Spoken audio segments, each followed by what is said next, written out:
प्रिय विद्यार्थियों, आइए एक बार पुनः आपका हमारी क्लास में स्वागत है।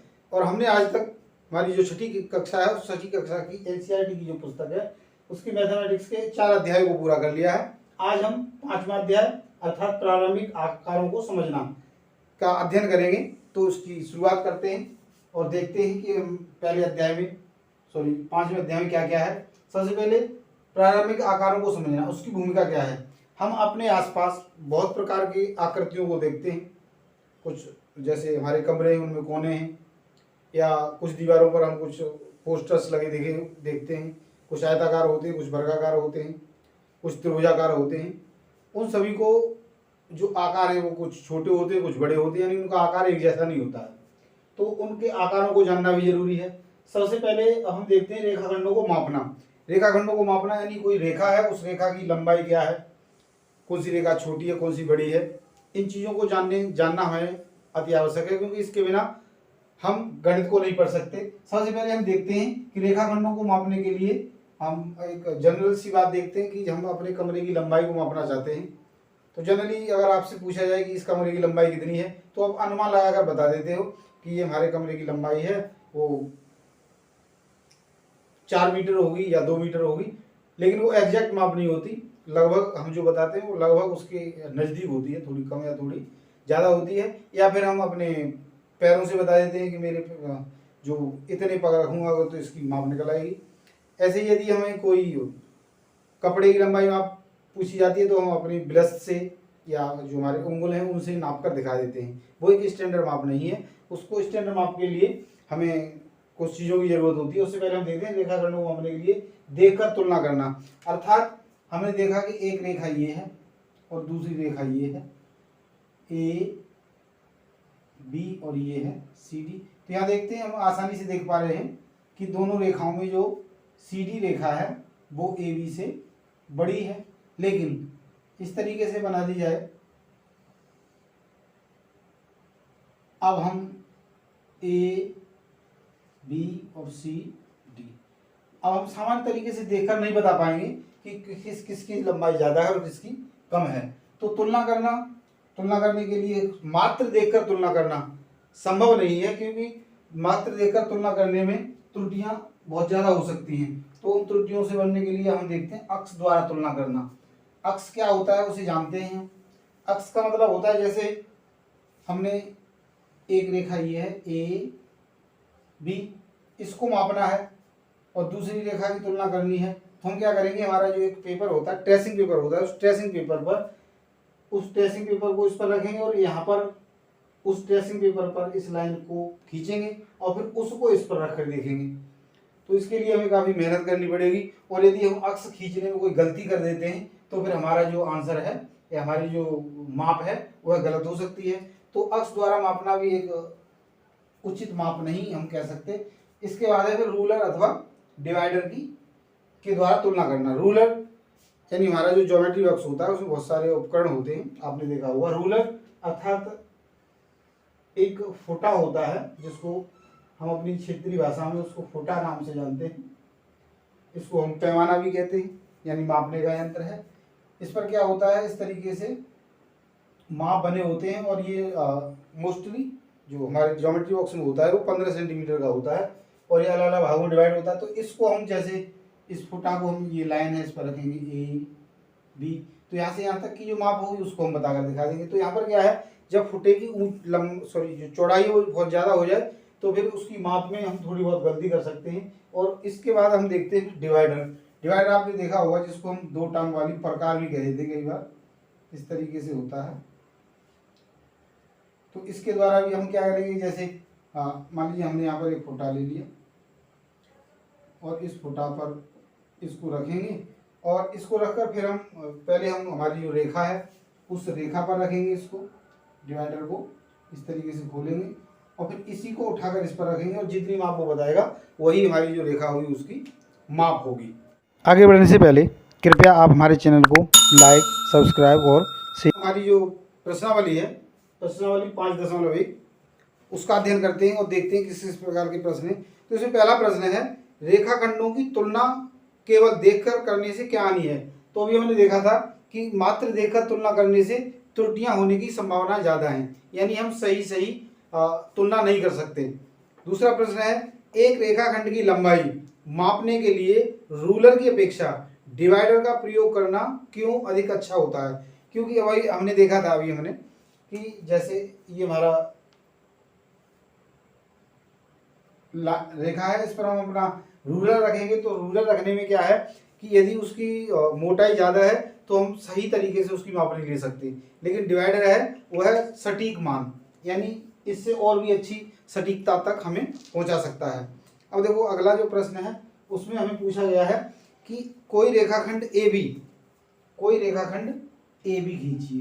प्रश्न संख्या 3 है, कोई रेखाखंड ए बी खींचिए, तो हमने रेखाखंड ए बी खींच लिया। फिर आगे पूछा गया इसमें ए और बी के बीच स्थित कोई बिंदु सी लीजिए। यहाँ पर हमने कोई बिंदु सी ले लिया। अब इनका कहना है कि ए बी बी सी और सी ए की लंबाई मापिए। ए बी बी सी और सी ए, यानी हमें ए बी की लंबाई मापनी है, बी सी की लंबाई मापनी है और ए सी की लंबाई मापनी है। अब इन्होंने दिखाया है कि क्या ए बी बराबर ए सी प्लस बी सी होगा? बिल्कुल होगा, तो इसका उत्तर आएगा हाँ, क्योंकि ये इन्हीं दो एक रेखा को दो भागों में बांट दिया गया है, तो उनका जोड़ भी इसके बराबर ही होगा। अगला प्रश्न है इसी तरीके का, चौथा प्रश्न है, उसको देखते हैं। Question number 4। इसमें हमें पूछा गया है, एक रेखा पर एक बिंदु ए बी सी इस प्रकार लीजिए। हमने कोई एक रेखा ले ली ए, अब इनके अनुसार ही लेंगे हम। एक रेखा पर बिंदु ए बी सी इस प्रकार लीजिए कि ए बी बराबर 5 सेंटीमीटर है। ए बी 5 सेंटीमीटर है, अर्थात हमने ये वाली जो लंबाई ली है वो 5 सेंटीमीटर की ले ली है। और आगे इन्होंने पूछा है कि बी सी, जो बी सी है वो 3 सेंटीमीटर है और ए सी बराबर 8 सेंटीमीटर है। हमने कोई एक और बिंदु ले लिया सी, और ये हमने ले लिया है 3 सेंटीमीटर, और ए सी जो टोटल है वो 8 सेंटीमीटर है। प्रश्न के अनुसार इन्होंने 8 सेंटीमीटर दी है। तो निश्चित रूप से यहाँ पर क्या कहा गया है कि सी ए की लंबाई क्या होगी? सॉरी, दूसरा प्रश्न है ये 8 सेंटीमीटर है। इनमें से कौन सा बिंदु अन्य दो बिंदुओं के बीच स्थित है? तो यहाँ पर देखेंगे हम, बी जो बिंदु है वो ए और सी के बीच स्थित है। बिंदु बी ए और सी के मध्य स्थित है, यानी जो सी बिंदु है, बी बिंदु है वो ए और सी के मध्य स्थित है। अगला प्रश्न है 5वां, उसको देखते हैं।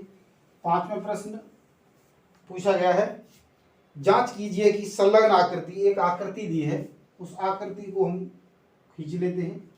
और इसमें आकृति में दिया है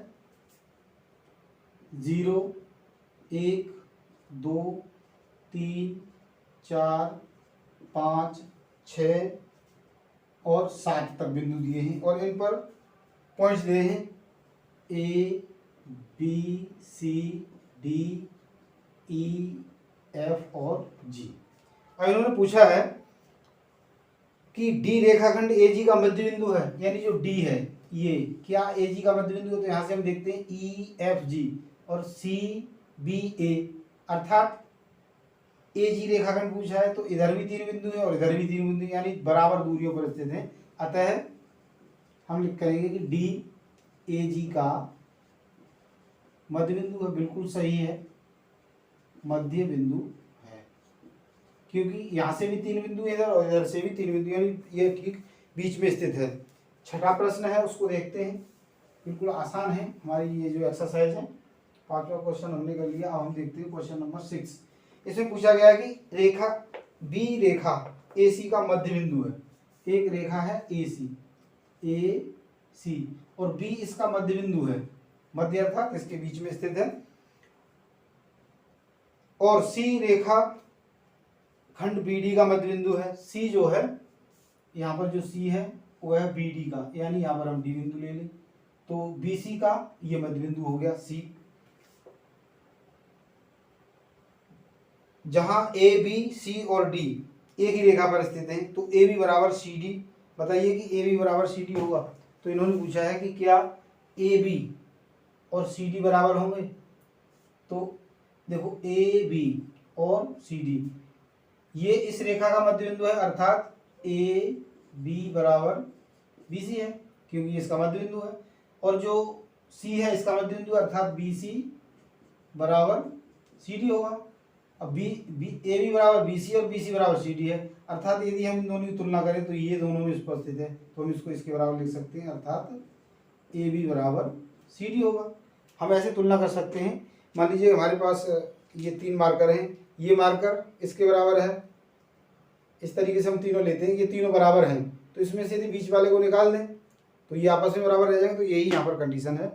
अगला जो लास्ट क्वेश्चन है 7वां, उसको देखते हैं। Question number 7